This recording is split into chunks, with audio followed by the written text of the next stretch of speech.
¿Qué tal? Muy buenas tardes, un gusto saludarles. Muy contenta de poder compartir con tantas personas de tantas latitudes en nuestro continente. A nombre de la Universidad Centro Panamericano de Estudios Superiores, le damos la más atenta bienvenida a en este segundo día del ciclo de webinars con el tema Mediación Pedagógica en Entornos Virtuales, por la doctora Ana Cristina Umaya Mata, desde Costa Rica. Antes de comenzar, me gustaría hablar un poco sobre la doctora Ana y también agradecer al doctor Germán, que fue el vínculo para el día de hoy, que se esté presentando con nosotros la doctora Ana y disfrutemos de la gran experiencia con la que ella cuenta. Ella en su formación cuenta con un doctorado en educación por la Nova Standard University en Estados Unidos, posgrado en planificación curricular por la Universidad de Costa Rica, es licenciada en docencia por la Universidad San Marcos y es licenciada en psicología por la Universidad de Costa Rica.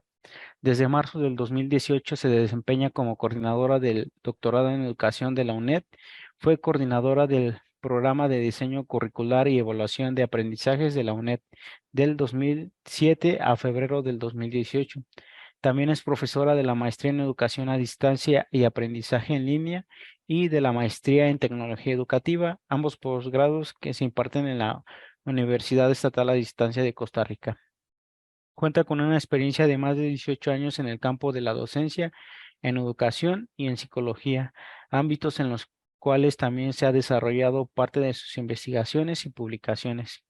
Y el día de hoy es un gusto tenerla con nosotros con el tema mediación pedagógica en entornos virtuales. Muchas gracias, doctora, por este, darse un tiempo el día de hoy y la dejo en sus manos para iniciar con su presentación.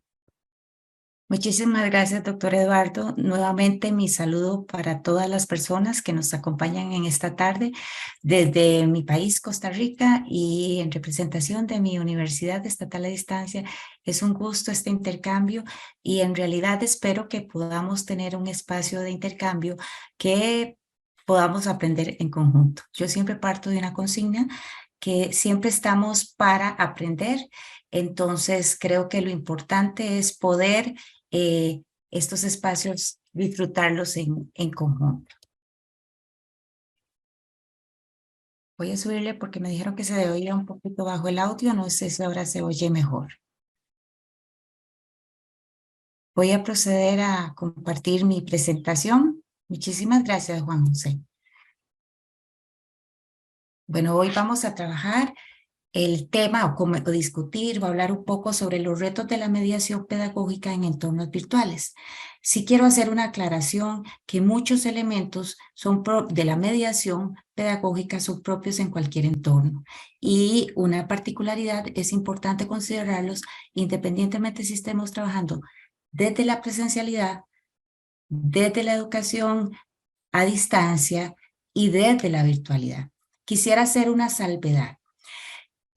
Cuando trabajamos desde el modelo de educación a distancia, hacemos toda una planificación de previo incluso, donde en un entorno virtual tenemos una estructura montada de todo lo que va a pasar en el cuatrimestre en una asignatura o curso, dependiendo cómo le llamen en sus países. Muchas veces en la educación presencial, lo que hacemos es accesos para tener espacios de este tipo o con otro tipo de apoyos tecnológicos.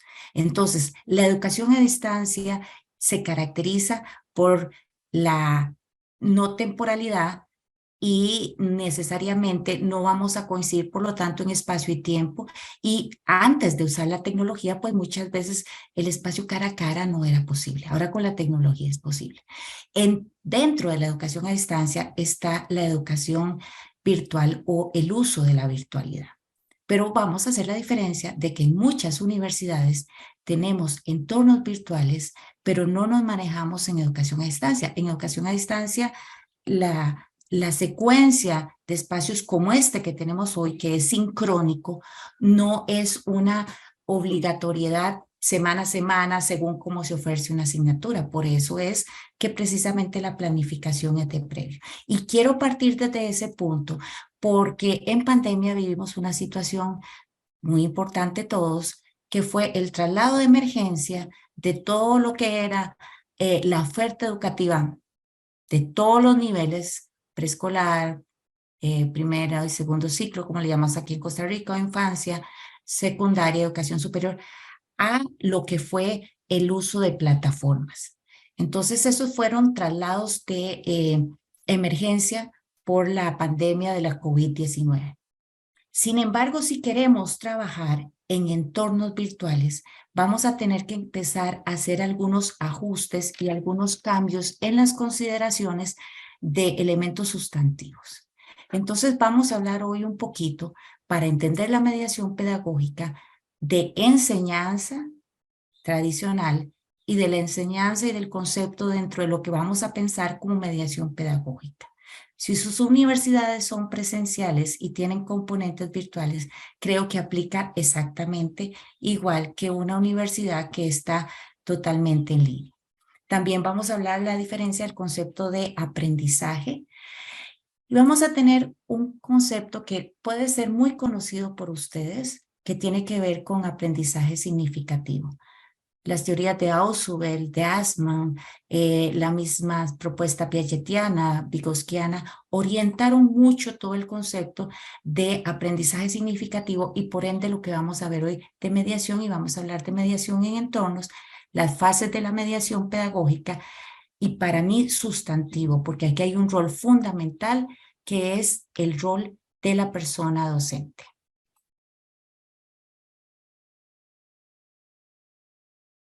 A ver.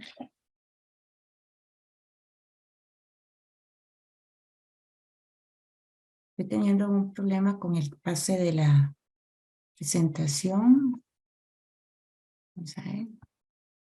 Bueno, vamos a hablar primero de enseñanza.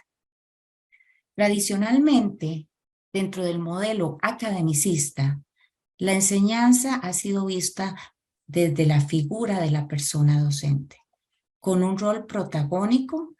Y si nos vamos a los modelos más tradicionales, donde el docente es la persona casi que poseedora del conocimiento y se convierte entonces en la que transmite los conocimientos al estudiantado. No es al azar que tengamos esta figura donde tenemos un espacio que pareciera ya muy tradicional, con aulas, pupitre, pizarra, donde realmente eso está trascendiendo y ha trascendido a partir de que empezamos a tener las tecnologías de información y en la comunicación. Bueno, por aprendizaje, estamos hablando entonces, si nos vamos al concepto tradicional, estamos en un modelo de recepción de conocimiento. Y el aprendizaje tradicionalmente ha estado siempre medido en los procesos evaluativos por la memoria y por los contenidos que el estudiante domina según lo que la persona docente le haya dado, le haya explicado. Esto no estoy diferenciando niveles porque ocurre exactamente lo mismo, no importa el nivel, obviamente varía la complejidad en cada caso. Pero bueno, vamos a ver acá que los procesos de aprendizaje en realidad deben ser el resultado básicamente de todo un proceso que hace la persona, el estudiante, de manera individual, ¿verdad? Donde interioriza nueva información, pero esa información no es simplemente conocimientos o conceptos. Hay hechos y hay habilidades y hay destrezas.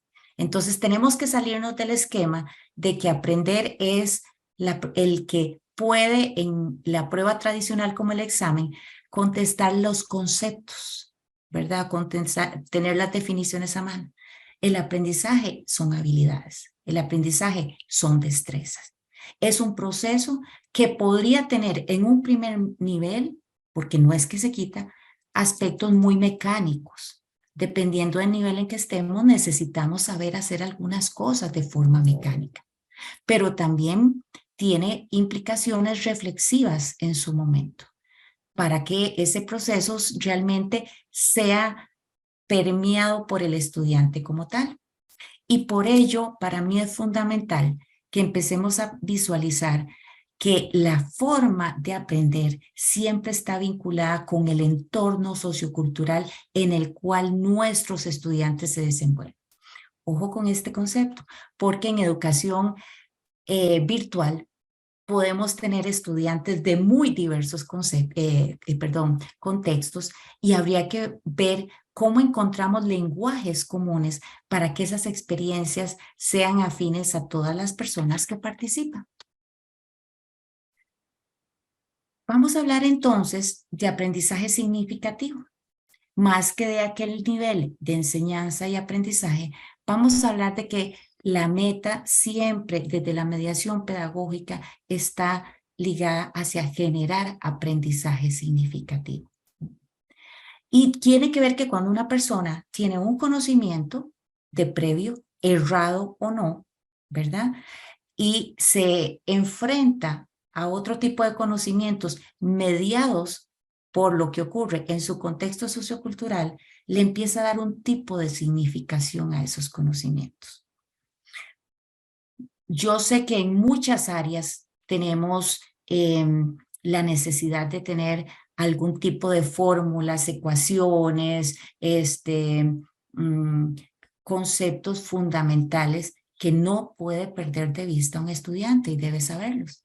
Pero en algún momento tiene que haber una articulación para que esa persona, si estamos a nivel universitario, entienda cuál es la importancia de eso dentro de su contexto, dentro de su carrera, dentro de su formación, si está a nivel de educación superior. Pero si estamos en los otros niveles, también es muy válido, porque en el proceso que vamos a ver hoy de mediación pedagógica, nuestro protagonista es el estudiante. Sin embargo, para que ese estudiante sea el protagonista, necesitamos una figura docente que trascienda del rol tradicional y se convierta en un facilitador de todo el proceso. ¿Qué cosas deberíamos nosotros preguntarnos cuando tenemos un grupo de estudiantes, verdad? Y esto es válido en entornos virtuales y podríamos pensar incluso en hacer algún tipo de cuestionario, una pequeña encuesta para considerar hacia dónde va la ruta del proceso de aprendizaje del estudiantado, dependiendo del nivel que podría comprender el estudiante. Recuerden que ya no está en función de lo que yo considero como persona docente, sino este grupo que puede comprender, porque en muchas ocasiones la mediación falla porque nosotros le estamos al estudiante planteando comprensión de temas que por su nivel de desarrollo o dependiendo del nivel, si está en una carrera universitaria, no tiene por qué comprenderlos, porque puede ser que faltan conocimientos previos y algunos otros elementos. Fundamental siempre es saber qué conocimientos previos tiene sobre los temas. Y los conocimientos previos nos orientan para visualizar posibles ajustes en los programas. En los entornos virtuales tenemos esa posibilidad de hacer los ajustes, igual que lo podíamos hacer en la presencialidad. Aquí no se trata de visualizar si están errados o no, es visualizar con qué llega el estudiante, incluso qué expectativas tiene de una asignatura. También es necesario que determinemos una secuencia lógica de contenidos, de lo general a lo particular, de lo más amplio a lo más complejo. Bueno, ¿tiene el estudiante las herramientas necesarias para poder asimilar ese nuevo conocimiento y generar así un proceso de aprendizaje? Cuando hablamos de herramientas estamos hablando mucho más que de pensar en un entorno virtual, eso es lo de menos. Estamos hablando aquí de habilidades, destrezas, conocimientos, qué bagaje tiene esa persona estudiante para poder hacer frente a este nuevo reto de aprendizaje, porque el estudiantado tiene que ser evaluado en función de sus propios conocimientos. Sé que todos tenemos ciertos estándares, pero esos estándares tenemos que valorarlo en función del contexto de nuestra población estudiantil. El grado de la novedad, ¿qué tan novedoso es eso? Porque muchas veces lo novedoso es para nosotros, las personas docentes, y estamos muy emocionadas y muy emocionados. Pues resulta que ahora tenemos las tecnologías de información y comunicación y lo que yo puedo estar diciendo posiblemente ya hace una hora, muchas cosas ya quedaron descartadas, o ya fueron superadas. Entonces también es importante saber qué tan novedoso es ese tema. Y si no lo es, ¿por qué no lo es? Porque un tema podría, o un aprendizaje podría no ser novedoso por falta de conocimiento. Entonces, ante el desconocimiento podemos tener ciertas resistencias o podría ser que algo pasa repetido, ya se ha dado. Esto puede ocurrirnos a nivel de universidad, pero no lo descarto que pase en primaria y secundaria, de que hayan temas que son realmente reiterativos, entonces el estudiante dice, otra vez tengo que ver esto, bueno, de ahí, me dieron el libro parecido, si fuera presencial, pero si fuera virtual, podría ser que otra vez estamos trabajando bajo estas líneas, ¿qué va a haber aquí nuevo? ¿Qué me van a dar nuevo? Porque un tema puede tener novedades y puede tener grados de dificultad y de ampliación de conocimiento. Y por supuesto, ¿qué utilidad tendrá ese aprendizaje para la persona estudiante, independiente del nivel en el que esté? Estas preguntas son medulares. Todos tenemos, independiente del nivel, un programa, un pensum o sílabos, donde tenemos ya definido un perfil, tenemos definidos contenidos y tenemos definido el tratamiento según el nivel en el que estemos o el grado o el bloque, como ustedes lo quieran ver, pero siempre tenemos que revisar en función de la población estudiantil qué utilidad tendrá ese conocimiento. Yo les voy a contar una anécdota muy breve y no la voy a hablar de la universidad, la voy a hablar de colegio. En el colegio, en química, hay un momento donde los estudiantes de cuarto año, quinto año empiezan a trabajar todo lo que son los elementos químicos, las composiciones y las posibles fórmulas. Un estudiante puede divertirse, H más 2H2O y todo el asunto, pero ¿qué funcionalidad tiene eso? Puede ser divertido, pero ¿qué funcionalidad tiene eso?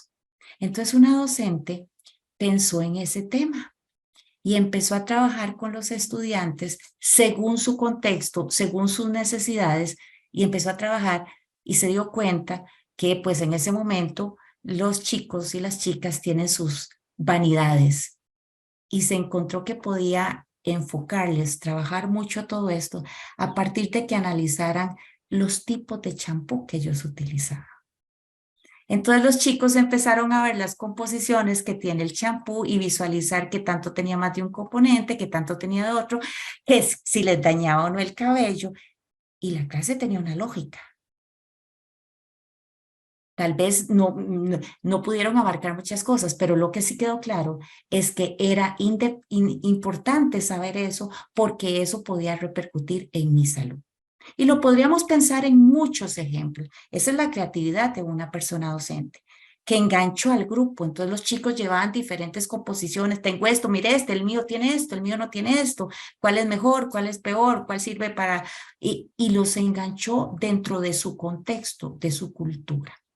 Y trabajaron encantados ese tema. Entonces, yo les pongo un ejemplo muy simple, pero creo que cada una de ustedes o de ustedes en sus ámbitos laborales podrá tener muchísimas creatividades que podría compartir.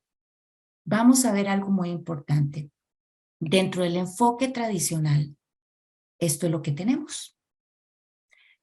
Y esto es lo que no podemos tener en un proceso de mediación pedagógica. Tenemos un docente que transmite conocimientos, un estudiante que recibe. Un docente protagónico, un estudiante pasivo.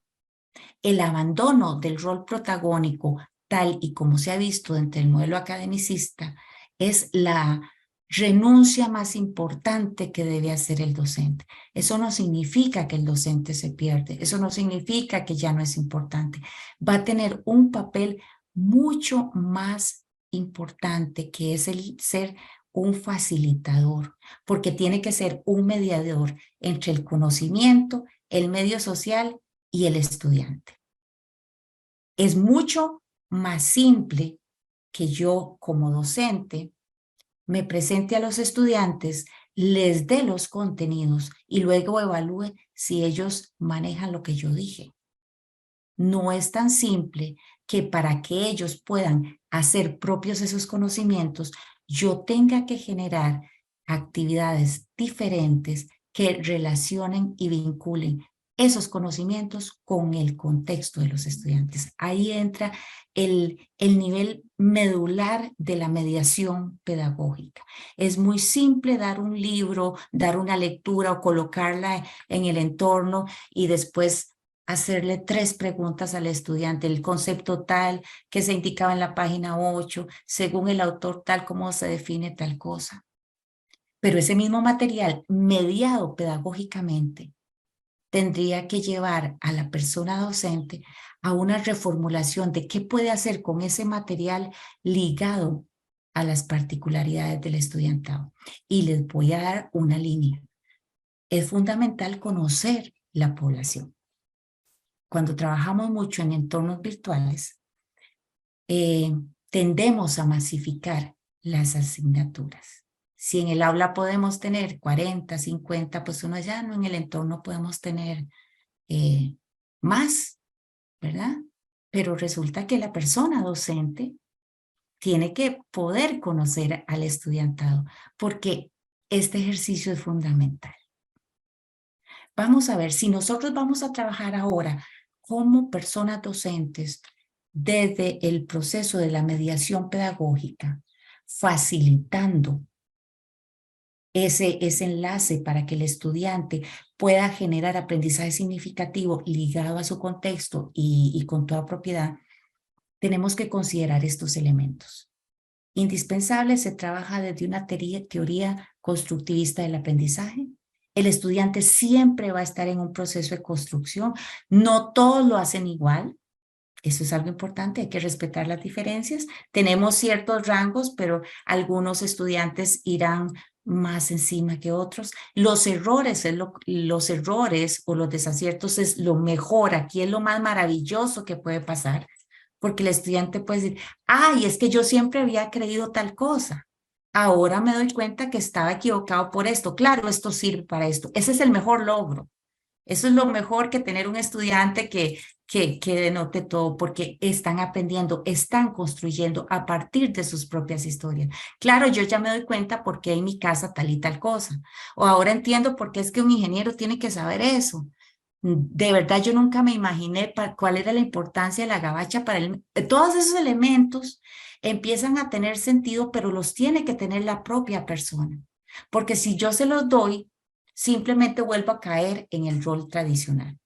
Por supuesto, partimos de lo que la persona estudiante tiene como aprendizaje. Su conocimiento previo, sus experiencias. Si estamos trabajando en un entorno y tenemos grupos pequeños, o igual podemos generar diferentes salas, la gente puede contar experiencias sobre temas o puede incluso decir no sé nada de ese tema. Y el decir no sé nada de esto, nunca he estado ligado a estas cosas, no entiendo para qué sirve, es ya un logro importante porque a ustedes les da un pulso de la orientación que puede tener ese aprendizaje. Es protagónico el estudiantado. Fíjense que yo todo lo que le estoy diciendo no es lo que yo pienso, es lo que el estudiante me está demostrando. No es que yo voy a decir, va a aprender lo que él quiera. Tengo una ruta, no perdemos la ruta, no perdemos los contenidos, pero no es lo que Ana Cristina quiere que el estudiante aprenda, es el contenido y las habilidades y las destrezas necesita desarrollarlas. Pero la única forma en que haya aprendizaje significativo es que el estudiante esté convencido de ello. Por eso la tarea es más difícil para un docente. Por eso es un guía. Por eso es un facilitador. El tipo de manejo en la mediación pedagógica debe entrar mucho el juego de pregunta, de generar dudas, de generar conflictos cognitivos. ¿Y vos por qué crees que tal y tal cosa? ¿De dónde me puedes explicar ese concepto? Está muy interesante. ¿Podrías ampliarnos? Entonces, yo como docente le estoy dando un papel protagónico al estudiante. No le estoy diciendo, no, mire, no es que yo no sé ustedes dónde lo sacó en Google, porque recuerden que ellos van 100 años luz, ¿verdad? Entonces, no, cuéntame de dónde lo sacaste, por qué te motivó a sacarlo. Revisemos la fuente. Entonces, fíjense que ahí estamos en una ruta diferente. Ya no estamos simplemente en, este es el contenido. Esto es lo que tengo para dar, sino que de repente también como facilitadora y como guía tengo que tener una apertura. Entonces, vamos a tener metodologías alternativas. La tecnología y las plataformas nos brindan muchísimas alternativas, pero aquí hay algo muy importante. Si estamos en entornos virtuales, tenemos que empezar a convertirnos en expertos en entornos virtuales. Y el desarrollo de las competencias tecnológicas es fundamental en las personas docentes.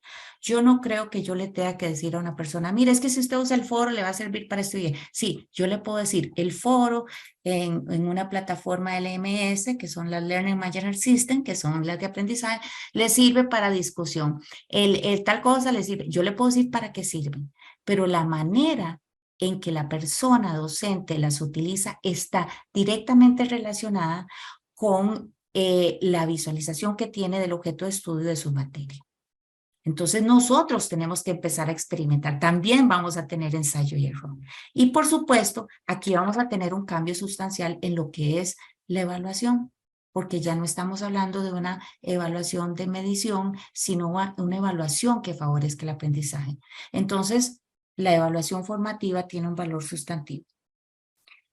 No se evalúa solo que se sacó un 10 en el ensayo. Debería tener, Alexis, una retroalimentación sobre el tipo de redacción. María debería tener una retroalimentación sobre el tipo de fuentes, la vigencia, tal vez yo no le di dentro de mis criterios que iba a calificar eso, pero puedo hacerles una reflexión positiva o puedo llevarlos o invitarlos a que revisen algunos otros elementos en el trabajo que hicieron, ¿verdad? Entonces vamos a ver más adelante que aquí el estudiante de manera previa, siempre en un proceso que implica la mediación pedagógica hasta la evaluación, debe conocer qué se le va a evaluar, cómo se le va a evaluar, cuándo y en qué momento. Entonces no hay sorpresas. El estudiante se apropia de su proceso. Si va a haber una presentación, la vamos a hacer de esta manera, en el entorno, y yo le digo, el estudiante, le digo, mire, yo le voy a bajar 3 puntos porque era una presentación formal, era muy importante y usted se presenta con un atuendo sumamente informal. Pero el estudiante puede decirme, profesora, en la matriz de evaluación, usted no tiene ningún rubro que hable de presentación personal. Y tiene todo el derecho. Si yo no lo he incluido, no puedo pedírselo.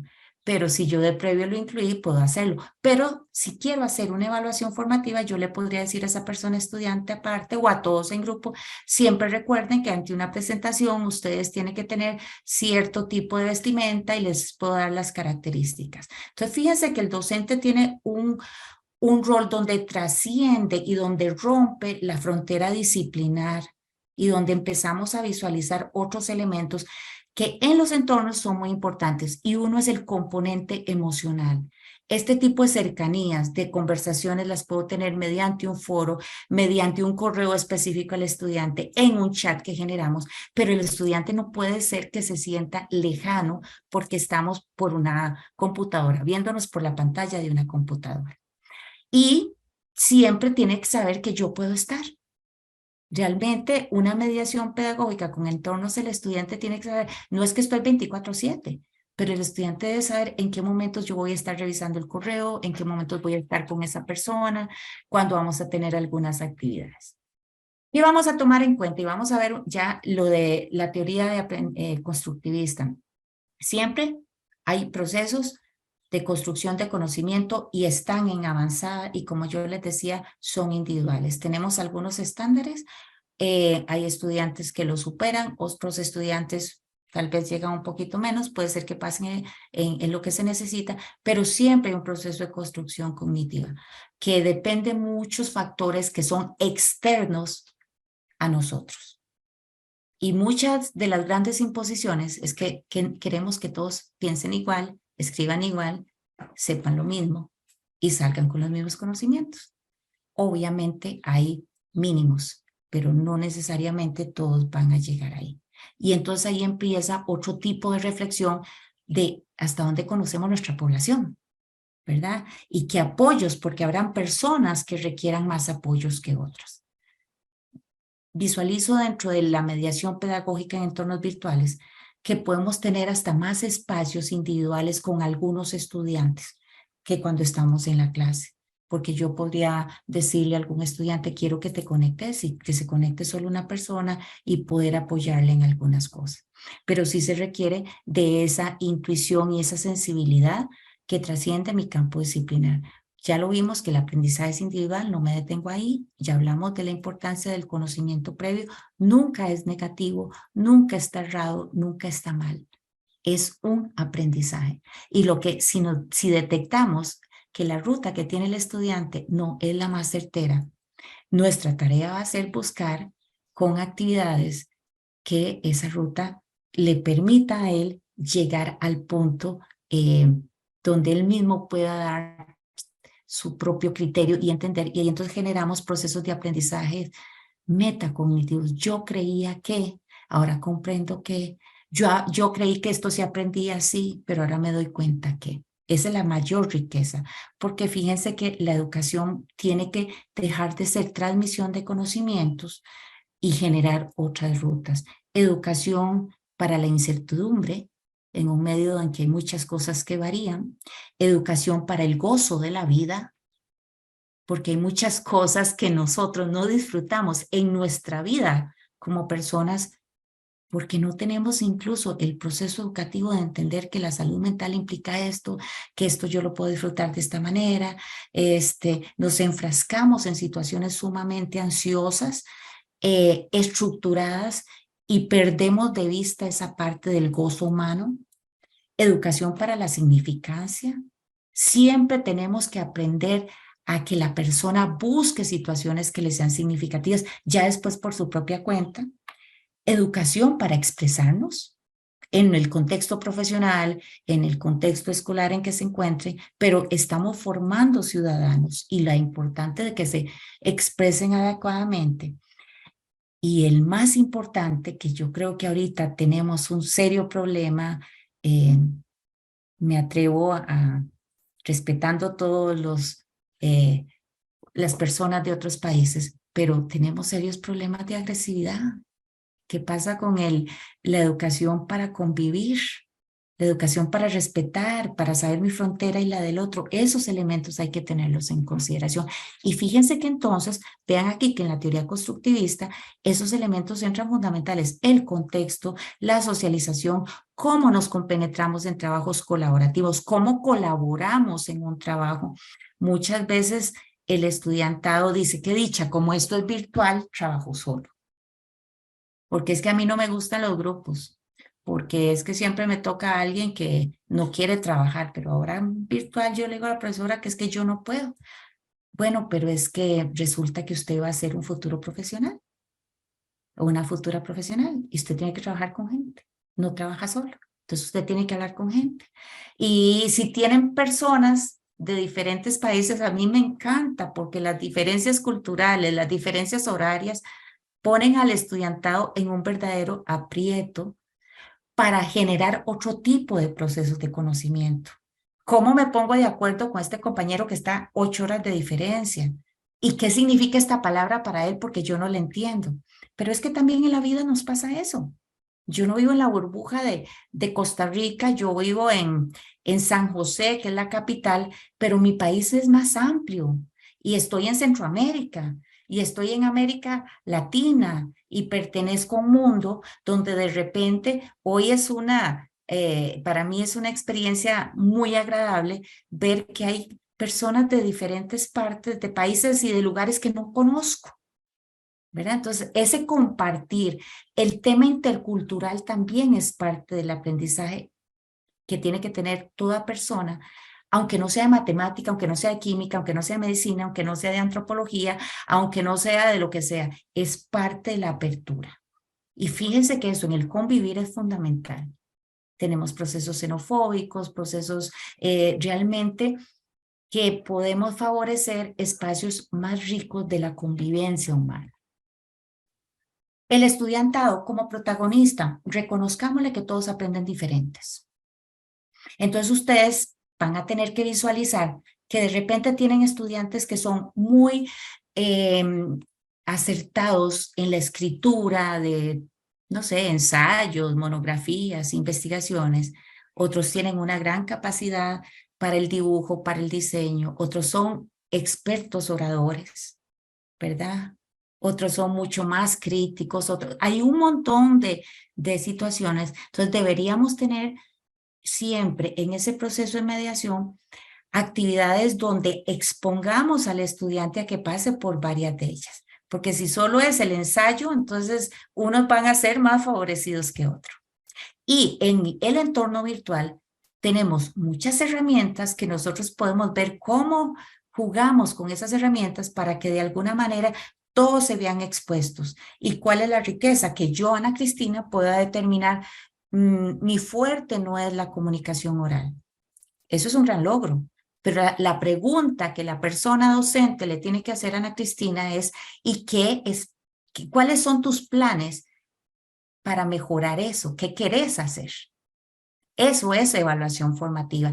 Eso es un proceso de generarle educación continua. Y si empezamos a trabajar al estudiante en una línea positiva y no en una línea sancionatoria, le estamos estimulando, porque puede ser que más bien al final el estudiante llegue y le diga, profesora, vieras que yo me di cuenta, porque la verdad es que yo soy pésima hablando. Usted me puede decir qué podría hacer yo para mejorar. Para mí ese es el mejor logro, porque es mostrarse ante una situación donde hay una debilidad sin que se sienta menos, sin que se sienta con conflicto, sino buscando cómo mejorar. Ya sabemos que las personas tienen diferentes experiencias y conocimientos, y si trabajan desde la virtualidad, ustedes pueden tener, como hoy, yo tengo un público muy variado, del cual sé muy poco. Hay mencionado lugares que no tengo idea. Si dicen el país, sé que está en ese país, pero lamentablemente no los conozco. Entonces hay que acercarse un poquito a esos contextos. Hay asignaturas o hay cursos que nosotros sí estamos trabajando, por ejemplo, a nivel universitario, pero también pasa en primaria y secundaria, ya estamos teniendo migraciones y mezclas importantes en nuestras poblaciones desde la escuela, ¿verdad? Tenemos migraciones. Entonces, muchas veces tenemos conocimientos centralizados en el país.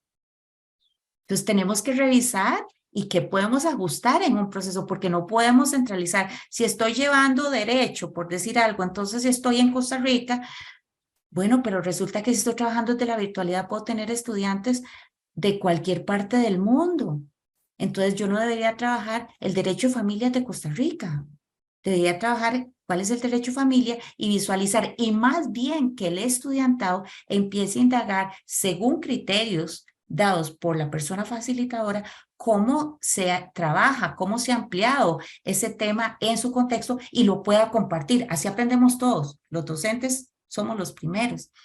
Por supuesto que tienen que ver aprendizajes colaborativos, ya lo mencioné, y el trabajo en equipo también, que les permita a los estudiantes exponerse, argumentar, reflexionar, pero realmente que les lleve a generar situaciones donde puedan, no como grupo, usted hace una parte, yo hago otra parte, sino que como grupo tengan que hacer la tarea. Pero eso depende mucho del tipo de actividades que ustedes les den. Si ustedes le dan al estudiante, haga una investigación y le dan 4 partes, seguramente se las dividen, pero póngale en un estudio de caso. Póngalos a construir en conjunto un mapa conceptual. Póngalos a estudiar sobre una posición X y que en un debate virtual lo van a tener que defender ante otras posiciones, y poner otro grupo a estudiar lo mismo, pero unos a favor y otros en contra. Entonces, como grupo tenemos que pensar en qué nos puede preguntar el otro grupo o indagar algunos otros elementos. El estudiante tiene que empoderarse de todas sus actividades, por eso tenemos que tener programas. Si estamos desde la virtualidad, el estudiante debe saber qué es lo que se espera de él, y el estudiante debería en ese programa tener claridad. Esto puede aplicar también para la presencialidad, ¿verdad? ¿Qué es lo que se espera y qué es lo que él se le compromete a participar? Y podría ver hasta la evaluación. A mí me gusta mucho nosotros tenemos en el doctorado una dinámica que ya nuestros estudiantes la conocen y nuestros docentes. Entonces, la primera semana está el programa, el sílabus, y los estudiantes tienen una semana para leerla. Y la segunda semana hay una sesión sincrónica donde el profesor pregunta qué piensan del programa, qué les gusta, qué no les gusta, qué sonó, qué no sonó, dudas. ¿Por qué? Porque el estudiante tiene que empoderarse de lo que a él le toca. Yo no tengo por qué irlos a convencer de lo maravilloso que es la materia tal. El estudiante es el que tiene que llegar a maravillarse. Y la primera parte es que sepa lo que va. Muchas veces el estudiante después le decía, no, es que vea, yo nunca me puse a pensar en todo lo que implicaba hacer ese trabajo, pero usted le dio la descripción de la actividad y le dio lo que se le iba a evaluar y le indicó la fecha. Entonces a ese estudiante la reflexión es, te falta más planificación. Cuando trabajamos en entornos virtuales, pensemos que el estudiante debe tener una planificación ya a lo largo. En educación a distancia tenemos modalidades donde en el entorno virtual hay colegas que de un solo tiro abren, montan el entorno virtual y abren todas las semanas y cada estudiante avanza a su ritmo. Algunos van por semanas. Eso depende mucho del tipo de asignatura y la flexibilidad que se quiera. Debe participar, entonces, opinar constructivamente y nosotros no nos tenemos que sentir irrespetados, dolidos, ofendidos porque nos digan, profesora, pero es que mira que eso yo estuve revisando y ya eso no va. Dígame, lo que me toca decirles, ¿de verdad? ¿Podrías darme la lectura? O, mira, me estás haciendo una consulta de la cual no tengo respuesta, porque el estudiante espera que siempre tengamos la respuesta. Entonces, ¿por qué no me das un tiempo para revisarlo y lo discutimos nosotros? Entonces, fíjense que yo no le estoy quitando el peso al argumento del estudiante, no me estoy sintiendo menos y el grupo entero va a aprender. Por lo tanto, fíjense que la mediación como tal, que ya casi que lo dije en todo esto, es un proceso de diálogo social entre iguales, pero donde la persona docente tiene una gran responsabilidad, porque aquí se dice emancipación, entendamos emancipación como cambio, como transformación, esperamos que algo ocurra, esperamos que haya un cambio en la persona estudiante. Eso es básico, eso es indispensable. Y en el entorno virtual es básicamente cómo trabajamos todos esos elementos dentro de un entorno que nos permita a nosotros visualizar cómo es un reto, cómo visualizamos esa participación desde la creatividad, cómo incluimos esa expresividad del estudiante, cómo lo relacionamos. Entonces, las diversas herramientas nos lo permiten, pero insisto, implica una tarea fundamental nuestra de quitarnos muchos temores y resistencias a la tecnología y para eso, para mí, lo mejor es entre pares, entre docentes, sentémonos a ver qué fue lo que hiciste, probémoslo, yo no sé hacer eso, pero vos lo hiciste bonito, compartamos experiencias. Yo siempre he dicho que hay que compartir las buenas prácticas, pero las no tan buenas, porque entonces como docentes uno dice, mira, es que a Luis le salió muy bien, pero a mí no, pero vamos a ver qué fue lo que hizo Luis, qué fue lo que hice yo. Usted también está aprendiendo, ¿verdad? Y eso nos permite también en estos procesos que a veces creemos que estamos en solitario, fíjense que hasta nosotros como docentes podemos usar la virtualidad para compartir experiencias, para tener otros espacios. A veces nos quedamos muy solos, nos sentimos muy aislados y la virtualidad nos permite pues que podamos conectarnos a horas diferentes, en otro momento tener una grabación, algunos otros espacios, que pueden ser espacios formativos, no formales, pero que igual están en la línea de educación para toda la vida. En una revisión que he estado haciendo sobre las políticas públicas en América Latina, una de las políticas que sobresale en muchos países siempre es la tendencia a la actualización docente.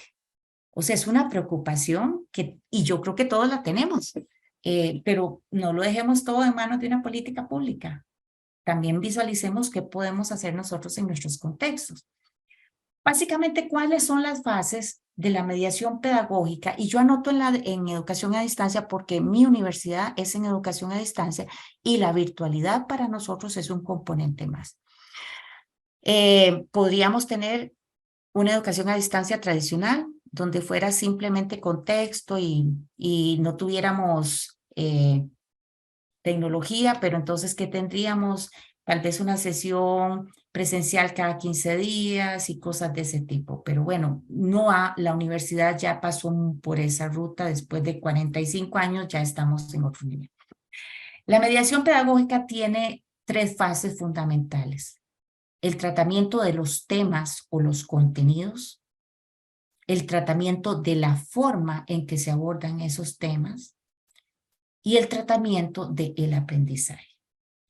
Entonces vamos a hacer una revisión. Ok, el tratamiento del tema. El tema tiene que ser un tema que, si nosotros tenemos la posibilidad de tener diagnóstico, sería fundamental, ¿verdad? ¿Por qué? Porque nos permite saber cómo ese tema puede ser abordado para la población estudiantil. Muchas veces el estudiantado no sabe en qué idioma le están hablando, porque el nivel está muy elevado para lo que viene. Entonces, es una obligación nuestra para el tratamiento de cualquier tema o de todos los temas de una asignatura, ver en qué nivel viene el estudiante, qué vio, qué conocimientos trae. Por eso a veces preguntas tan simples, no hay que hacer algo muy estructurado, pero preguntarle: si usted qué sabe de tal cosa, qué conoce de algoritmos, qué piensa usted de, no sé, del desarrollo de la agricultura en el país, qué sé yo, qué conoce usted de especies menores. Te puede dar una pista de qué conocimiento tiene el estudiante. Pero por norma, para que un tema o un contenido sea mediado, tenemos que empezar de lo general a lo particular. O sea, vamos de aquella línea donde empezamos a contextualizar a la persona estudiante y podemos ahí, en ese tratamiento del tema, empezar a mediar según los contextos, en su zona, en su región, en su provincia, en su cantón, en su estado, en su comarca. ¿Cómo usted ha visto sobre esto? Y vamos llegando al nivel de especificidad que se espera. Tiene que ser en un lenguaje comprensible para el estudiante, dependiendo del nivel en el que esté, ¿verdad? Hay temas que se ven y tienen una línea secuencial. Entonces, hay que saber en qué nivel. Por ejemplo, muy típico a nivel de educación superior, los temas de investigación. Entonces, puede haber investigación 1, 2, 3. Entonces, bueno, hay que subirle el nivel en investigación 3. Pero si yo soy la profesora de investigación 3, debería garantizarme saber con qué conocimientos viene el estudiantado de las otras asignaturas. Y no es un tema necesariamente de que tuvieron un excelente o una excelente docente, sino también del contexto y cómo el estudiante hizo ese proceso cognitivo de hacer ajustes y cambios. Y el estudiante tiene que tener claridad de qué se espera de cada tema que él aprenda. Eso es fundamental, porque si no, uno dice: ¿y yo para qué estoy aprendiendo esto?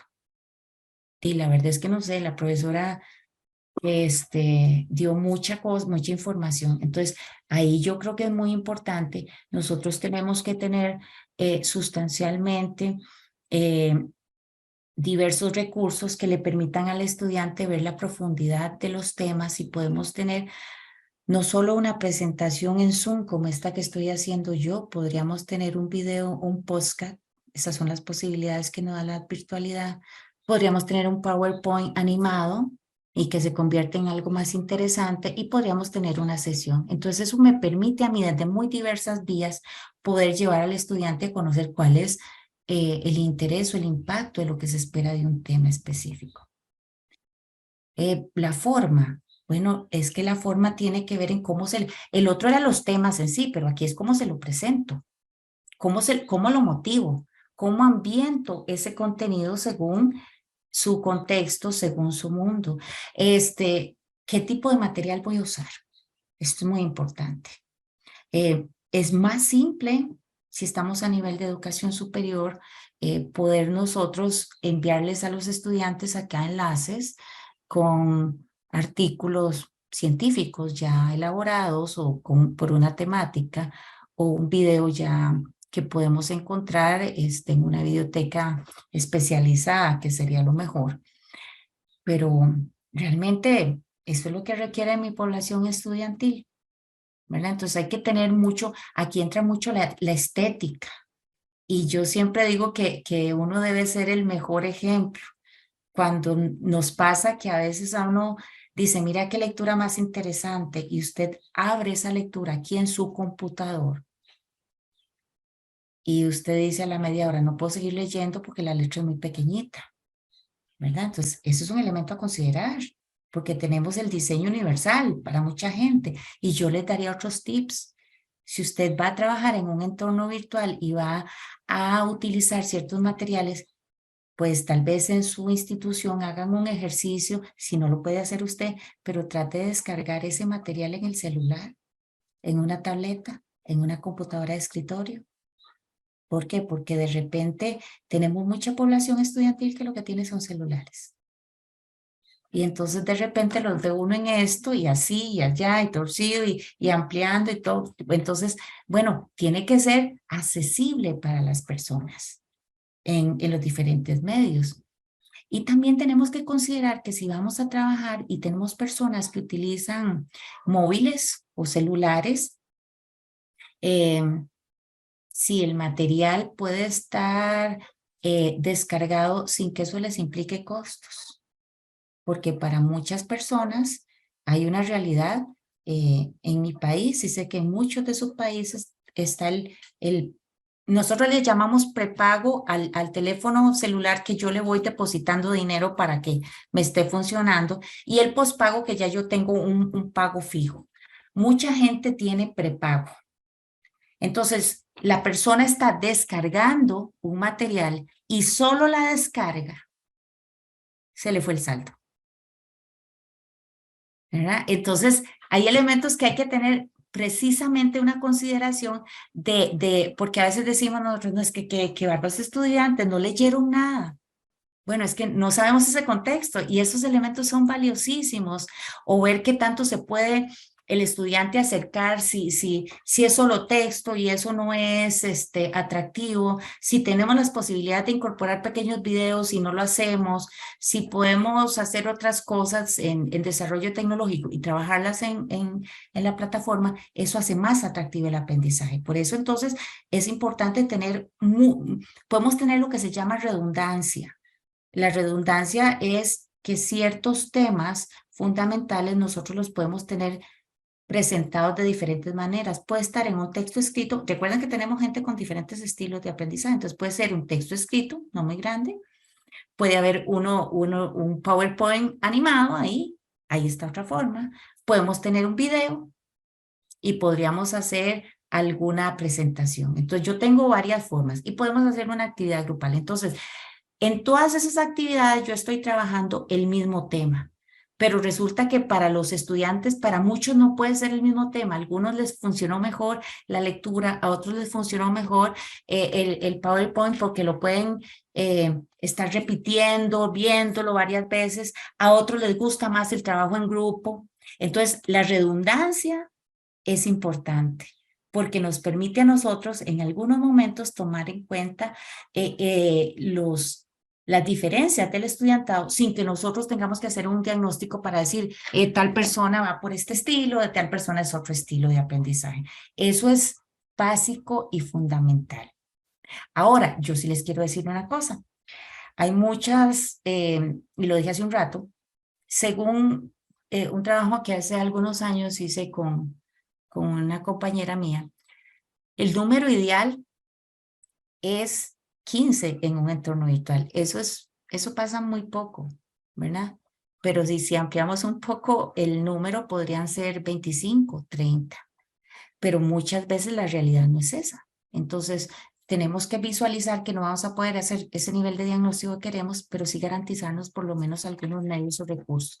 Y también que sean recursos, vamos a ver, en la forma entre el tiempo. Yo espero no estarlos agotando ni durmiendo, pero los tiempos son importantes. Una sesión no debe ser de más de 45 minutos, una hora, porque ya se pierde el tiempo de que la persona esté atenta. Un video no puede ser 2 horas. Un PowerPoint no puede, aunque sea con texto, tipo medio video, tipo como pasa con los Twitter, no puede ser muy grande porque la gente se cansa. Entonces, Y recordemos que hay mucha información que ya está en la red. Entonces, pensemos en la información que nos interesa, que es medular y que es sustantiva, que sabemos que no es tan simple que esté en la red o que puede estar en la red mal, porque esa es otra, ¿verdad? Y bueno, desde el tratamiento se trata muy puntualmente, nosotros tenemos que visualizar en qué tipo de estrategias didácticas vamos a utilizar para mediar ese conocimiento con esos materiales que tenemos para que el estudiante llegue a ese proceso de aprendizaje significativo. Entonces, ahí vamos a tener todas aquellas actividades que nosotros veamos que favorezcan el autoaprendizaje.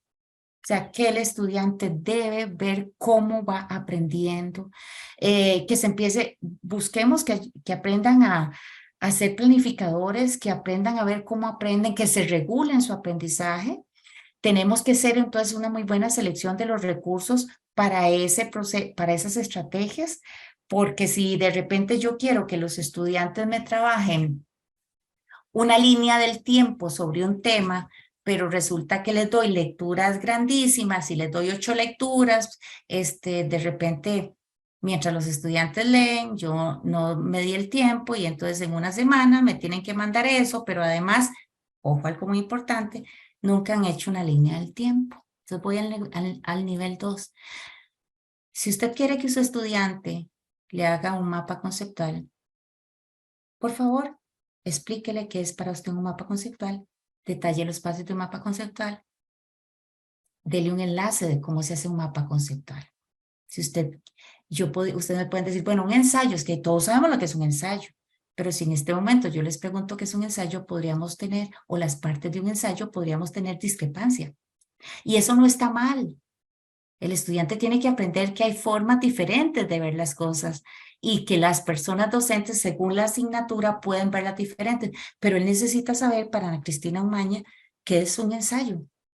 Entonces hay que darle al estudiante, como parte de la estrategia de mediación, en esta parte didáctica, yo tengo que explicarle por qué va a ser un ensayo, pero qué es un ensayo y qué elementos voy a revisar yo en un ensayo. Y una que quise rescatar, porque está siendo un conflicto. Queremos trabajar mucho a nivel individual, queremos hacer todo a nivel individual. Y desde la universidad muchas veces, al final nosotros decimos, ay, es que esto es un verdadero dolor de cabeza, mejor que cada uno lo haga como quiera, porque se hace un alboroto y que en el grupo él pasa en la universidad, pero pasa en la escuela y viene pasando en el colegio, pero hay que aprender a trabajar individual, reconocerse, visualizarse con sus fortalezas, con sus debilidades, hasta conocer su forma de aprender, pero también grupal. Porque no vivimos solos, vivimos en un medio, en un contexto en el cual tenemos una participación significativa y a partir de esa participación con otros es que crecemos. Entonces, el conocimiento que yo lo tengo para mí sola se desperdicia. El conocimiento que comparto con otros crece. Entonces, esa consigna hay que trabajarla con el estudiantado. El estudiantado siempre está muy pendiente de la nota, pero ese es un elemento que nosotros favorecemos. Yo siempre le digo a todos los chicos, vamos a empezar y todo el mundo tiene 100, y si quieren les pongo un 100 al final. Yo no tengo problema con eso, pero quiero que ustedes me van a decir qué es lo que aprendieron o no aprendieron, y si realmente todos se merecen un 100. O cuando tengo la ventaja, a mí me pasa que los grupos en posgrado son más pequeños, entonces yo le mando el trabajo y les digo, bueno, ese es tu trabajo, esa es tu calificación, ahí están los elementos, es tu decisión mejorarlo, ¿verdad? Pero eso puede hacerse con grupos pequeños, pero con grupos grandes no es siempre una línea ni siempre podría ser viable. Pero sí lo que queremos es que el estudiantado sea responsable de su proceso. Entonces, si estás trabajando en un grupo y al final me dice que el trabajo no salió porque tal persona no compartió lo que tenía que hacer a tiempo, no es responsabilidad de la persona docente resolverlo. Debió el grupo resolverlo en su momento. Y si una de las personas falla, es la persona que tiene que asumir la responsabilidad. Por eso miren, en el modelo virtual, la coevaluación es interesantísima. Usted pone al estudiantado con criterios y entonces, Luis, que está en el mismo grupo de Patricia, evalúa a Patricia y Patricia evalúa a Andrés y Andrés a Susana y luego Andrés, y se hacen coevaluaciones de dos o tres y se hace un promedio. Y lo que yo he visto en los procesos de coevaluación es que la gente es muy honesta y realmente cuando alguien ha fallado, se denota y lo marcan todos. Y cuando alguien ha hecho un excelente trabajo, se denota y lo marcan todos. Entonces, tenemos una concepción donde partimos de que el estudiantado siempre se va a favorecer a sí mismo, siempre se va a poner 100, que no va a denotar. No, yo creo que nosotros también tenemos prejuicios, porque eso es también una cuestión formativa, de que revisemos cómo nos vamos a coevaluar. Pero también vean qué interesante, en los proyectos nosotros le hemos dicho a los estudiantes, bueno, vean, resulta que hay que coevaluarse de lunes a miércoles. Y si la coevaluación no está lista por todos el miércoles, el grupo se ve perjudicado porque entonces no sale la nota.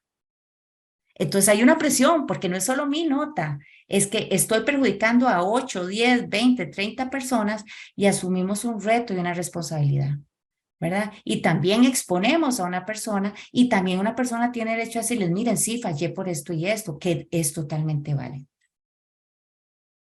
Veamos como ya más como sintético, porque creo que sí lo he estado manejando mucho.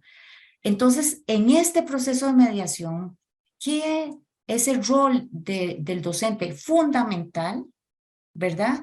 Viene a ser un experto en su campo disciplinar por su experiencia y su conocimiento. Entonces, esa experticia, esta persona docente, tiene que llevarla a poder enfocarla dentro del contexto de sus estudiantes.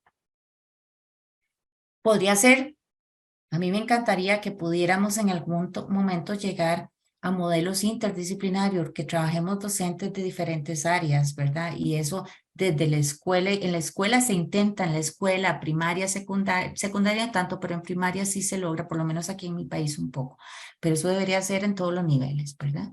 Porque entonces le estamos encomendando a una persona un nivel de experticia que podría ser compartido con otros de campos que se entremezclen.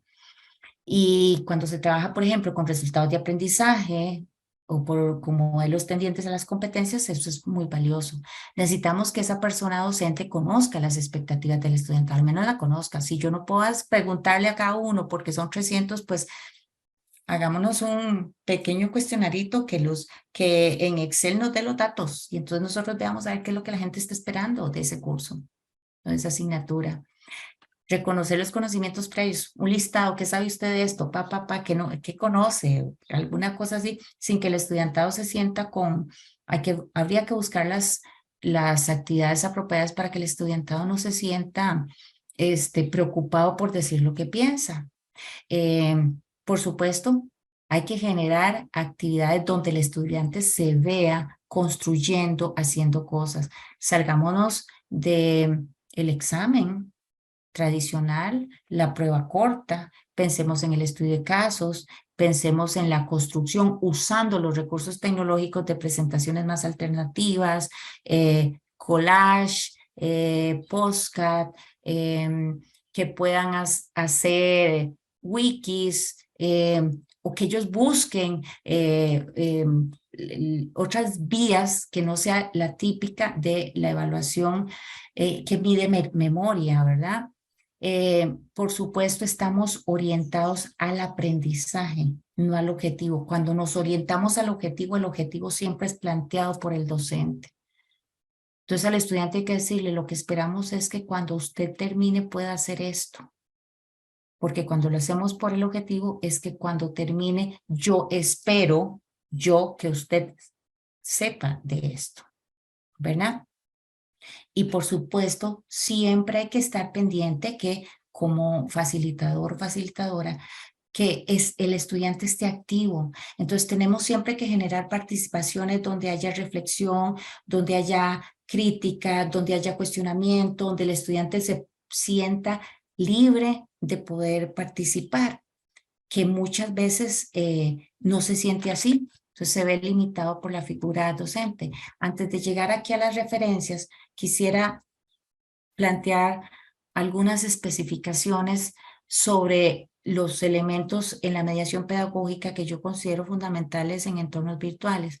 Esa relación dinámica entre el estudiantado, la persona docente, el medio, y tenemos recursos tecnológicos para que eso se pueda dar. Entonces, la potencialidad que pueda tener el recurso tecnológico que tenga el estudiante también va a depender mucho de cómo lo impulsemos a que vea a ver cómo lo utiliza, vea a ver qué hace, ¿verdad? Los chicos en este momento son expertos y hay estudios que han demostrado que son expertos en el uso de redes sociales, pero todos los dispositivos inteligentes no son tan utilizados para procesos de aprendizaje o para procesos de toda la vida. Usted le dice a los estudiantes, si los tuviera, dice, ¿qué piensa usted de tal cosa? Y todos los chicos se ponen a darle vuelta. Nadie, muy pocas veces alguien dice, es que yo estoy revisando y me encuentro tal y tal cosa, ¿verdad? Entonces tienen un teléfono inteligente, pero es para las redes sociales. Entonces se está perdiendo también el uso de un dispositivo, de un medio de comunicación, de una cercanía para otras cosas. Ya lo he reiterado, para mí es lo más fundamental, que el propósito de la mediación pedagógica es que el proceso de aprendizaje trascienda de la enseñanza, de transmisión de conocimientos, a un proceso de aprendizaje y construcción de conocimientos. Y por supuesto que en la mediación pedagógica tenemos que reconocer siempre las individualidades. Hablé de estilos de aprendizaje, pero tenemos otro tipo de situaciones que tienen que ver con inclusión. Entonces siempre hay que visualizar y tener muy claro si vamos a hacer una presentación, por ejemplo, acá, qué tipo de letra puede usar, qué fondo, qué cosas para una persona que tenga problemas visuales, auditivos, y para eso es muy importante en las instancias, porque no tenemos por qué ser todólogos, poder conocer quienes nos puedan apoyar ante iniciativas. Siempre he creído que las personas docentes tienen iniciativas valiosísimas, pero muchas veces consideran que como no lo saben hacer, mejor me quedo acá, en este espacio, en la zona que conozco. Pero resulta que la zona que conozco yo siento que a veces termina siendo hasta un poco de insatisfactoria, porque caes en un ciclo, mientras que en esta línea estás también aprendiendo. Para mí, este facilitador o esta facilitadora es una persona que también tiene que verse como parte de un proceso de aprendizaje. Si ustedes trabajan en una universidad donde tienen establecidas, por ejemplo, o en una institución educativa, que los lunes se tienen que conectar de 9 a 10, porque la clase si fuera presencial sería de 9 a 10 o de 9 a 11, y que virtual tiene que ser así, pues yo les recomiendo que consideremos hacer paradas, hacer dinámicas que nos permitan hacer como un choque cognitivo, que nos descanse la mente y que nos volvamos a introducir en el asunto. Que los espacios nos lleve a que todos estemos involucrados, que nadie quiera quitar la cámara, que la gente esté activa, que la gente, salvo que existan problemas de conexión, porque también eso tenemos que tenerlo en cuenta. Y pues sí hay elementos que son vitales, que trascienden muchas veces de la persona docente, que son los que las instituciones tienen que liderar. Liderar no, como lidiar más bien el tema de conectividad, que toda la gente tenga conectividad, el acceso a tecnologías, que sería idóneo saber qué tanto tienen acceso nuestros estudiantes a la tecnología para poder entrar a un entorno, para hacer un trabajo, para mandarlo. Y por supuesto, muchas condiciones propias de cada persona. Por ejemplo, en el modelo de educación a distancia, nosotros en la universidad tenemos dentro de la misión que es una universidad para aquellas personas que por su condición económica, social, personal, no pueden ir a una aula regular a sentarse porque tienen que trabajar, o es una ama de casa, o una señora que cuida a los chicos, o está en una zona muy lejana. Entonces, cuando para nosotros la generación de espacios sincrónicos es previamente definida y no es semanalmente, de manera que la persona tenga la oportunidad de planificar. Entonces, si nosotros estamos trabajando en un entorno virtual, tenemos muchas riquezas que estar toda la semana dando una clase, porque fíjense que dar una clase es simplemente pasar de la pizarra a la pantalla y deberíamos trascender, ¿verdad? Entonces, si queremos, podemos ayudar al estudiantado a que conozca otras herramientas para que pueda trabajar según el área de conocimiento en el que ustedes estén o simplemente para que puedan ir aprendiendo porque el medio está tecnologizado. Y ya vamos por esa ruta y hay que estarnos como orientando, pero no podemos perder la humanidad. No podemos decir, bueno, de ahí voy hoy, les doy esto y en una semana, sino que debe haber, nos permite más cercanía. Y la mediación tiene que ver con ese conocimiento del estudiantado y una revisión constante. No necesitamos una evaluación formal, aunque en las instituciones sea, por ejemplo, la de educación superior de cada asignatura. Lo que necesitamos es conocer cómo está sintiendo el estudiantado esa lectura, qué les pareció la actividad. Ya pasó, no la vamos a quitar, pero qué le gustó, qué no le gustó, ¿verdad? Y ver objetivamente lo que les gustó o lo que no les gustó. Esto es una parte de lo que yo quería, bueno, reflexionar con ustedes, pero me parece que la reflexión empieza si podemos tener aquí un espacio para compartir. Entonces, yo pues creo que por aquí estaría, vamos a ver si puedo cerrar acá para poder entonces entrar a un espacio de compartir con ustedes y agradecerles este espacio que han tenido de escucha para mí. Y creo que lo hice muy amplio porque duré como una hora, así que me disculpo un poco. Muchas gracias, doctora Ana Cristina, por el tema que nos ha brindado el día de hoy. Detectamos una pregunta, doctora, por parte de José Manuel. Él pregunta que qué tal la experiencia docente con dominio de competencias socioprofesionales como guía en entornos virtuales. José Manuel, es una excelente experiencia. Esto es un cambio, ¿verdad? Entonces, la experiencia, usted te puede encontrar personas muy anuentes, muy interesadas y personas con una resistencia al cambio fuerte, ¿verdad? Y que encuentran temores de meterse en esto de la tecnología y todo el asunto. ¿Qué es lo que en la universidad por lo menos se tiene de todo el centro de capacitación y la formación general? Pero yo encuentro que aquí hay que empezar a generar espacios, como lo decía hace un rato, donde la gente comparta lo que ha hecho de una manera que los demás no se sientan como punitivamente que tienen que hacerlo. Y hay que empezar siempre por aquellas personas que uno ve que tienen más interés, porque ellas al fin y al cabo van jalando a los demás. El desarrollo de las competencias docentes es fundamental y yo considero que en este momento todas las personas docentes tenemos que saber que estamos en un modelo de educación continua y todos los días estamos actualizando. Hay competencias interculturales, lo decía hace un rato, competencias tecnológicas, ¿verdad? Y competencias socioemocionales. En mi país se está viendo mucho el tema de ese tipo de competencias también a nivel de primaria y secundaria y las socioemocionales también a nivel de educación superior. ¿Verdad? ¿Por qué? Porque muchas veces el ambiente es tan académico que perdemos de vista que tengo al frente una persona, ¿verdad? Entonces estoy preocupado si lo logró o no lo logró, pero no me he preocupado qué es lo que está pasando y no he hecho una evaluación de proceso para determinar cómo había sido el rendimiento de esa persona para poder conocer si ha habido una variante. Porque si esa persona venía mal desde el principio y no hemos podido apoyarla, es una responsabilidad nuestra, ¿verdad? Creo que siempre tiene que haber un desarrollo y creo que ese desarrollo puede estar liderado por lo que se planteen en las instancias de capacitación en las instituciones, pero también a nivel personal uno tiene que ver qué necesita.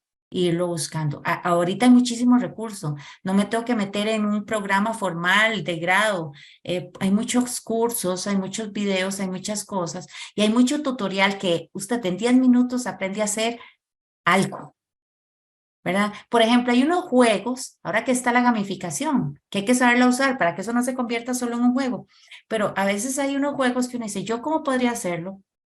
Oí tal cosa y usted anotó el nombre y usted se mete y hay videos de 10 minutos y de repente lo puedes hacer. Y entonces le das un contexto diferente a la clase. Le abriremos el micrófono a Mérida para que realice su pregunta. Sí, buenas tardes. Gracias. Sí, efectivamente, todas las unidades de aprendizaje que se ofertan en la Universidad Autónoma del Estado de México, hay facultades que ya elaboran guías de evaluación. Y en el caso de estadística, me manejan esta vez la primera ocasión que imparto después de 10 años, estadística inferencial. Me encuentro con la novedad de que tengo que evaluar todas las evidencias con listas de cotejo, misma que tengo que yo elaborar.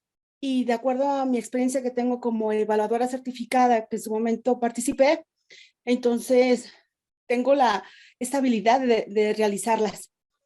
Pero en un momento no me permite hacer rúbricas, entonces yo no puedo fomentar lo que es la coevaluación que tanto enfatiza la doctora. ¿Qué tan factible es, qué tan perjudicial es para que los estudiantes a nivel superior alcancen esos aprendizajes significativos? Muchas gracias. A usted, Mérida, me parece una excelente pregunta. Vamos a ver, voy a empezar por una diferenciación. Una lista de cotejo es sí o no, lo logro o no lo logro. ¿Ok? Eso es. Entonces, ¿tiene título? Sí. ¿Tiene tal cosa? Sí o no. Una guía con la experiencia que Mérida menciona, yo tengo niveles, entonces yo puedo decir, bueno, en tal punto tiene un punto tal cosa, 2 puntos tal otra, 3 puntos tal otra, y entonces cuando yo estoy evaluando, cuando yo como estudiante estoy haciendo el trabajo que Mérida me dejó, yo digo, ok, Mérida me está pidiendo esto, y yo para llegar al 3 tengo que tener tal cosa. Ahí hay un empoderamiento importante del estudiante porque resulta que Mérida me puso un 1. Entonces yo le digo, profe, vea, es que usted, ¿por qué me puso un 1? Si usted lo que pedía era esto, esto, esto y esto. Entonces vean qué rico el diálogo que se genera, porque la profesora Mérida me puede decir, no, es que usted no puede tener el 3 porque fíjese que falta esto y razonamos y hay un proceso de aprendizaje. Si no pudieran, Mérida, trabajar en la coevaluación, por lo menos ojalá pudieran trabajar en los espacios con matrices que son más amplios que la lista de cotejo. No digo que la lista de cotejo no funcione.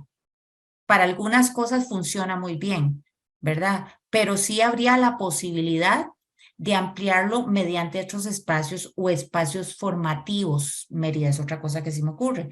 Lo ideal sería la coevaluación, pero si no tengo la posibilidad de hacer espacios de coevaluación, por lo menos espacios formativos, de evaluación formativa, donde usted le pueda dejar al estudiante la pregunta. Realmente, leyendo este trabajo, tu ejercicio, quisiera que me cuentes en detalle los pasos que seguiste, porque usted no le encontró la lógica, Mérida, y entonces usted dice, yo no sé qué fue lo que hizo este muchacho. Entonces puede ser que usted en el proceso, el estudiante diga, qué raro, ¿por qué la profesora me pregunta esto? No es punitivo, es que vieras que me llama la atención, no estuvo bien hecho el trabajo, pero no seguiste los pasos y quiero entender tu lógica. Porque puede ser que el estudiante tenga una lógica diferente, que le permita o no llegar o hasta una visión donde haya un conocimiento previo errado que le está impidiendo pasar. Ideal sería si se pudiera tener medida, pero si no, por lo menos como docentes habría que buscar algunas alternativas. No sé si hay alguna Excelente. otra. Sí, muchas gracias, doctora. Para servirle, Mérida. Gracias por la respuesta, doctora Ana. Bueno, le leo un comentario que hace Araceli Cortés. Dice, qué buenas reflexiones. Se queda con que el estudiante es diverso y que como docente el reto es despertar su forma de aprender. yo quiero aprovecharme del comentario que el estudiante es diverso y los docentes somos diversos. ¿Ok? Entonces, también reconozcámonos como diversos. Entonces, tengo una compañera que es experta en ciertos manejos que yo no lo soy. Entonces, yo no soy la docente mala y ella es la docente buena. El asunto es cómo nos acoplamos, cómo nos apoyamos, porque también nosotros somos diversos. Y recordando algo que dijo Mérida, yo también soy psicóloga, Mérida, y hay una cosa importante, no es específicamente la psicología, pero lo pensé por la psicología. Si mi país, es que estoy viendo un mensaje, mi país es el país del pura vida, entonces muchísimas gracias por recordármelo, porque es nuestro eslogan. Siempre para nosotros somos el pura vida. Fíjense, volviendo al tema de la licenciatura en docencia, porque se me vino a la mente, pero hay muchos trabajos, muchos objetos de estudio que uno dice, ¿y cómo voy a hacer eso en presencialidad, en virtualidad? ¿Verdad? Entonces tenemos que buscar cómo articulamos, porque tampoco es que vamos a satanizar si tenemos virtualidad, que la presencialidad en algunas cosas está mal. De ahí, hay prácticas de campo, hay trabajos de campo, ¿verdad? Hay experiencias que el estudiantado tiene que vivir. Entonces hay que ver cómo lo articulamos. En esa línea que le hablaba de políticas públicas, se dice que tenemos desde el proceso de formación un desequilibrio entre teoría y práctica, porque muchas veces en nuestros programas académicos tenemos toda la parte teórica y luego vienen las 4 prácticas, o 2 prácticas, o las que ustedes necesiten. Entonces, cuando la gente llega a la parte práctica, de la parte teórica, mucha ya se ha perdido porque han pasado 1 o 2 años y hay que retomar y todo el asunto. Entonces, como siempre, la idea es, en lugar de tener solo materias de práctica, aunque exista, por ejemplo, en docencia existe la práctica docente, pero deberíamos tener siempre prácticas llevando al estudiante al contexto, dependiendo del nivel y dependiendo de la práctica. Hay prácticas muy simples y otras muy importantes, ya por el nivel que es para graduación. Muy importante, no, estoy equivocando el concepto, muy de alto nivel, porque todas son importantes, pero siempre debería haber algún tipo de práctica. Ignacio Nava Díaz comenta que uno de los retos de los docentes, como comentario, consiste en transmitir conocimientos en contextos diferentes, más a partir de las secuelas económicas, sociales y educativas que dejó la pandemia, y además que sean útiles en los trabajos contemporáneos. Yo creo que la pandemia nos dejó lecciones importantes. Primero, como planeta no estábamos preparados y tuvimos que implementar medidas de emergencia, que hicimos lo que se pudo, ¿verdad? Con los recursos que se tenían. Creo que en este momento ya probamos todo eso y ante las condiciones, ya creo que como civilización, como humanidad, tenemos la capacidad para visualizar qué podemos hacer ahora con lo que tenemos. Pero para mí hay un elemento fundamental en todo esto, que a veces cuesta hasta entre instituciones, el tema de la colaboración, el tema de cómo nos acompañamos, cómo compartimos, cómo aprendemos. Muchas veces las fronteras no son de los países, ni muchas veces las fronteras son de las personas. A veces las fronteras las ponen las instituciones. ¿A qué me refiero? Que muchas veces podemos generar procesos más sinérgicos en conjunto y de repente media el convenio, media el esto, media el otro. Entonces hay que buscar ahora estrategias de cómo generamos también esos intercambios sin que sea un camino complejo para dar el espacio del compartir, el espacio de aprender. Estamos en le llaman sociedad del conocimiento. Entonces, en una sociedad del conocimiento no hay una frontera, ni hay una institución A, ni una institución B. Yo creo que tenemos que aprender de ahí y visualizar ante la situación económica cómo podemos generar creativamente alternativas. Por ejemplo, la virtualidad. Yo le puedo decir, vamos a ver, tener una persona docente en otro continente que dé clases en el doctorado, le está economizando a la universidad bueno, el doctorado es virtual, pero podría economizarle a la universidad el ticket, el alojamiento, el pago de comidas, y un montón de trámites que pueden darse en mi país o en otros países. Entonces, la virtualidad nos permite hacer estrategias interesantes de alianzas donde podemos ampliar las fronteras. ¿Por qué no mezclar estudiantes de una carrera de un país con los de otra carrera de otro país en una asignatura afín, con los docentes de los dos países? Me parece genial. Se exponen a espacios de aprender y de repente cada docente es pagado por su país y entonces, pero bueno, lo que media a veces aquí más bien es las voluntades o las normas que hay que respetarlas de las instituciones, pero hay una vía, ¿verdad? Sí, doctora, adelante. La última pregunta que tenemos aquí en el chat nos comenta Octavio García Ramírez, ¿cómo implementar sistemas de cumplimiento académico en contextos digitales para impulsar la cultura del cumplimiento, integridad y respeto a los derechos humanos en la convivencia escolar? Muchas gracias, doctora, colegas, felicitaciones por tan elocuente disertación, doctora. Costa Rica no solo es la Suiza centroamericana, sino que es la motivación de los mejores estándares e índices del Estado de Derecho en la región, aparte que habita en nuestro corazón. El compliance, que sabe usted, es todo lo que hagamos sobre cumplimiento, todos los sistemas que tengamos para cumplir, y cuando hablo de cumplimiento, de todos los actores.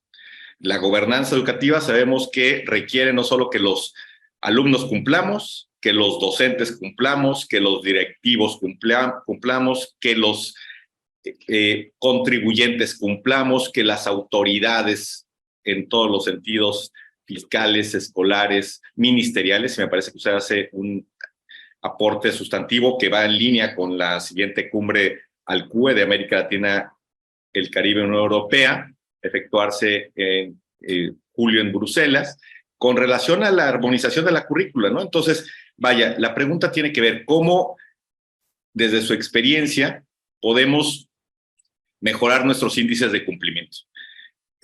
Costa Rica está en una situación privilegiada, pero México, por ejemplo, es la economía 15 o 16 en el planeta, pero en desarrollo social estamos en 86 y en Estado de Derecho estamos en el 131 de 140. Entonces, para que les demos una congruencia máxima a los estudiantes de que el dicho se traslade al hecho, de que el texto se traduzca en el contexto y que pasemos del escritorio al territorio, pues es un abismo. Entonces, en ese contexto, en esa complejidad al final del día, ¿cómo ve usted la gobernanza educativa pro cumplimiento? Muchas gracias. Gracias a usted, Octavio.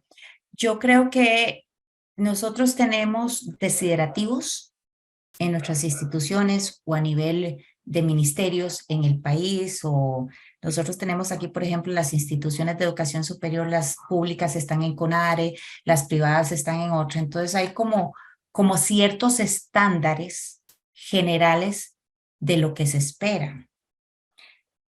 Ligado a la preocupación que usted plantea, Octavio, lo que yo considero es que eso no se operacionaliza en las realidades de lo que se puede hacer.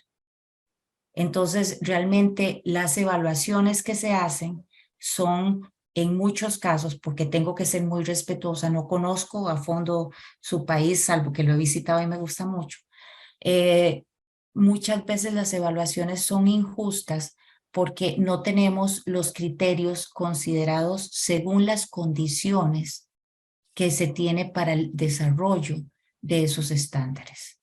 Entonces, vamos a ver, yo no le puedo pedir al sistema docente, ¿verdad? Por ejemplo, el desarrollo siempre de competencias docentes si realmente no le estoy generando condiciones ni siquiera mínimas para que pueda por lo menos pues tener las posibilidades de acceder a esas competencias tecnológicas. Vamos a hablar de competencias tecnológicas. Entonces tenemos una persona en regiones donde no tiene las condiciones porque no es una zona que tiene acceso a internet, no hay fibra óptica.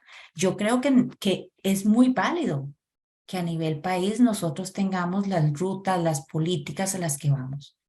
Pero eso en el nivel de gobernanza del que estamos hablando, eso hay que irlo aterrizando en criterios específicos y para mí el criterio tiene que tener evidencias y tiene que tener niveles de desempeño y tiene que tener un porqué. Muchas veces las evaluaciones son poco sensibles en ese sentido. Entonces, no nos permite reflexionar para hacer cambios. A la par, yo tendría que decirle algo, que estamos en el ámbito educativo es un ámbito de poder. Yo siempre he dicho lamentablemente, currículum es ideología. Entonces, dentro de la línea ideológica, esa línea ideológica muchas veces está claramente, muchas veces no, está enmarcada desde un gobierno de turno. Y muchos de los procesos pueden quedar truncados porque viene otro gobierno de turno y esto no sirve. Mi cuestionamiento sería, ¿dónde está? ¿Dónde me demuestran a mí el informe de que eso no sirvió? ¿Verdad? Porque pueden haber avances importantes. Entonces, la lógica que se pierde aquí es que la educación es un bien común. Así está establecido, es un bien común. No es que yo, porque soy la persona en el turno de ahora, ministra de Educación, no sé qué, ya eso no sirve porque yo quiero ponerme en la flor en el local porque voy para otra línea. Y desgraciadamente eso nos pasa, ¿verdad? No perdamos de vista que la educación es un bien común y así fue decretado por la UNESCO. Entonces no tiene que ser algo que sea así como tan aferrado para fines de otra línea. Yo sí creo que faltan bajar criterios específicos, tener evidencias y que realmente podamos visualizar de una manera mucho más realista qué es lo que podemos apostarle, ¿verdad?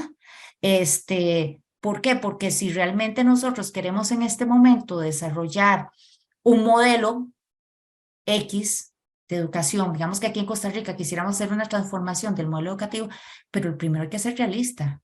¿Qué tenemos para hacerlo? ¿A quién tenemos capacitado? ¿Cuáles son las condiciones? Bueno, puede ser que ese modelo lo queramos hacer, pero primero tendríamos que tener a toda esa gente lista, preparada, capacitada, y después de dar checklist a todo eso, con todos los criterios, podemos entrar en el nivel 2. Esa es mi opinión, Octavio, un poquito al respecto.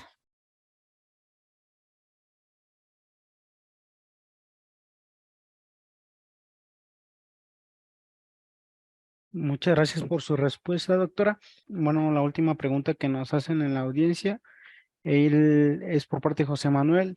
Dice, según su experiencia, ¿hacia dónde cree que iría la influencia de la inteligencia artificial aplicada a la educación?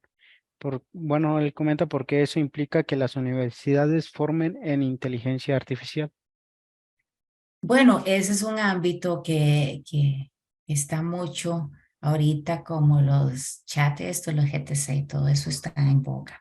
Yo creo que nosotros la ruta que tenemos que seguir es, vamos a ver, el desarrollo tecnológico y el desarrollo de múltiples aristas en esta visión del quehacer de la humanidad en modernización está en la ruta. El tema es cómo la gente se apropia, cómo la gente lo utiliza, cómo la gente se utiliza para la sensibilización de para qué sirve eso y para qué no. Entonces yo creo que en algún momento, obviamente creo que va a entrar el tema de la inteligencia artificial. Ya está entrando mucho en la parte del PowerPoint, Power BM, ya se me va el Power BM, y otras rutas en términos en negocios, por ejemplo. Lo que me preocupa a mí realmente es si generamos procesos mecánicos donde deshumanizamos lo que se hace. Se lo voy a poner con algo muy simple. Yo no sé si al día de hoy a pesar de que ya tenemos mejor desarrollo tecnológico, porque tampoco no hay país en América Latina que se salve de que tenemos problemas en el desarrollo de tecnologías. Todavía no hay ninguno que podamos decir somos 100%, ¿verdad? Pero vamos a ver cómo se usa el Internet. ¿Para qué se usa el Internet? Nuestros estudiantes son sensibles a determinar qué está bien y qué está mal, qué es información verídica o no es verídica, ¿verdad? ¿Cuál es la, y por ejemplo, usted me dice en medicina ya se usa, ok, perfecto, pero ¿cuál es la responsabilidad que tengo yo en eso? ¿Verdad? ¿Cuál es mi responsabilidad en mi proceso como futuro profesional? Entonces yo creo que hay mucho camino que recorrer en términos de las responsabilidades sociales al implementar diferentes tipos de tecnologías y de recursos para el desarrollo. A mí realmente o sea, me gusta muchísimo la tecnología, pero sí, tengo que serles muy honesta, me preocupa muchísimo que deshumanicemos y que nos perdamos en la ruta, y nos haga perder ese espíritu de lo que significa ser humanos. No estamos hablando de ser estudiante ni ser docente, ser humanos. En las universidades formamos ciudadanos. Yo sé que saldrán de medicina, de antropología, de psicología, pero son ciudadanos. Y ya ahora vieran que yo me cuestiono, yo sé que aquí estamos los ciudadanos de Costa Rica, pero a veces digo yo, ciudadanos de Costa Rica, pero podrían ser del mundo, ¿verdad? Entonces, ¿cómo manejar esa? Muchas gracias por su respuesta, doctora Ana. Bueno, con esa última pregunta cerramos esta ronda de preguntas. Y antes de finalizar, doctora, la sesión del día de hoy, bueno, a nombre de la Universidad Centro Panamericano de Estudios Superiores, les queremos agradecer el tiempo que nos ha brindado el día de hoy, el tema que nos brindó, que es de suma importancia, y esperemos contar en algún otro momento con su participación aquí en UNICEPES, con esta gran experiencia con la que usted cuenta. Y antes de finalizar, no sé si gusta mencionar algo. Realmente agradecerles el espacio, agradecerles el compartir, agradecerles sus preguntas, desearles muchos éxitos a todas y a todos en las labores que realizan y recordar lo que se dijo en el famoso informe de Delors, que fue de muchos años, donde se decía que la educación encierra un tesoro. Creo que muchas veces perdemos de vista y que la tecnología o lo que utilicemos realmente simplemente es para que ese tesoro no se pierda y para que podamos crecer todos. Muchas gracias por habernos acompañado.